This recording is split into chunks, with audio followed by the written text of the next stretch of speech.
There is a common saying that the grass is greener on the other side of the fence. Is that really true?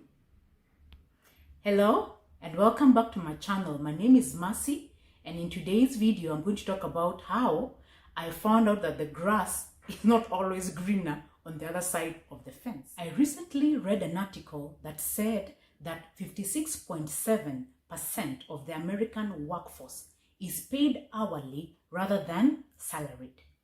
Now, these are some of the shocks that I got when I moved to America. In my previous job in Lavington United Church, I was salaried. That meant the job came with many benefits, and there goes our dogs. So I used to receive, paid leave. I used to have a medical cover. I had pension benefits. So that was a very good package. So when I moved to the US, so it was so strange that whenever I got sick, I had to pay out of pocket. The other thing was also paid leave. In my previous job, I had 21 days of leave. But in my new position, I was only allowed to take my leave in portions. So back home, I'm taking 21 days or even a whole month. But in America, you find that sometimes some positions that you will get, you can only take a few days throughout the whole year. You might have those 21 days or even a whole month, but the chances of you taking it the whole time may not work. Those are the other jobs that can happen to you. But I was just saying, I don't think I was conscious enough to have researched, thought about these things. I think because I'd been employed for such a long time in Lavington, I just made assumptions. So even here in Kenya, if you're moving from one job to another, it's always good to look at what benefits is the other job giving you and just compare.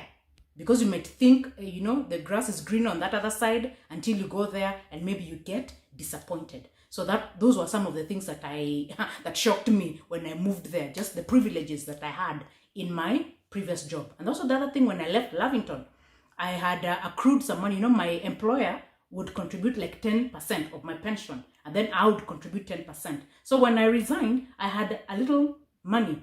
But in my other job, once I resigned or when my work visa came to a close and I moved back to Kenya, I'm moving back with only what I had saved, yes, and also the gifts that I received from my family in the US.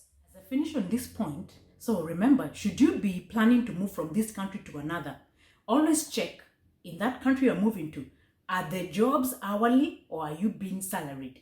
Because if you are hourly, there are many other benefits that may not come with that position. And also, even if you are salaried, look at the benefits that come with that position that you are having.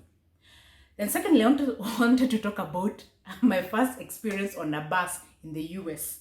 So here I was with my Kenyan mentality. Yes, so here in Kenya, we enter a matatu or a bus, and then you don't even have to have the specific amount of money, yes, because the conductor or the other person will give you change. So that's the mentality I had when I got into the bus my first time. So I had a $20 bill. So I'm giving it to the driver, and the driver is looking at me and he's like, "Madam, you should have exact change." But I think he must have seen how I was so shocked that I didn't know that he just allowed me to enter into the bus without exact money. So I got a free ride. The other thing was also I was standing on the wrong side of the road. So later on is when it hit me, I had just been told, take this bus. I didn't put into consideration what side of the road should I be standing at. And these are the things that really give you a problem when you move from one country to the other. Certain things don't come automatically like you, because I know if I was in Kenya and I want to go to Lavington and I'm at Yaya, I know what side of the road to stand at. Yes, but that was something else that really challenged me. I was like, why was I standing on the wrong side of the road? The other thing that I loved about the American buses, and our Kenyan, the bus, if it's supposed to leave at this time, I can track it on my phone and then I just rush outside and it will be there. Sometimes it might be late. I'm not saying they're always on time, but if it is going on a certain route, as Kenyans say, or a route, as the Americans would say, the bus will go on that route. But sometimes here in Kenya, you get into a matatu, you're supposed to be going in this way, then the driver, for one reason or the other, decides to take another route, and then that confuses you or messes up your plan. So that's the other thing I really liked about America. Get on this bus, I know it goes this way, I'll get there whenever it gets there. But anyway, thank you for watching this, comment, and especially about a situation that you thought was a better option. And then when you got there, you realize the grass is not greener. Comment, like, and share. And thank you. And God bless you, and see you in my next video.